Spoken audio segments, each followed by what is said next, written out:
Hi everyone, আসসালামু আলাইকুম। আশা করি আপনারা সবাই ভালো আছেন। আলহামদুলিল্লাহ আমরা ভালো আছি। আর এখন রাত কয়টা বাজে? যাই হোক, 6:45 বাজে। আর আমি এখন একটা জিনিস আপনাদের সঙ্গে শেয়ার করব। এই যে আমার হাতটা কস্টেপ লাগিয়ে নিয়েছি। এরকম আপনাদের বাসায় যেরকম থাকে এরকম একটা লাগিয়ে নেবে, না হলে কাপড় পেঁচায় নিলে হবে। অন টাইম বেন্ডিস আছে, যে যেটা পড়েন। আর আমরা মেয়েরা তো এই বটি দিয়ে কাজ করলে এত সতর্ক করে কাজ করা যায় না, এটা কুচি কুচি নষ্ট হয়ে যায়, জিনিসটা খারাপ দেখায়। তাহলে আমরা কি করতে পারি, এরকম হাতে একটু পেঁচায় নিতে পারি।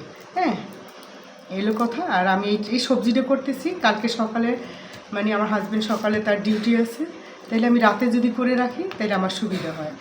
আর হলো কি, আর সবজি কাটার আর দেখানোর তো কিছু নাই। তাহলে আপনারা এই টেকনিকটা করতে পারেন, ঠিক আছে? তাহলে আজ রাখছি, আপনারা সবাই ভালো থাকবেন। আল্লাহ হাফেজ।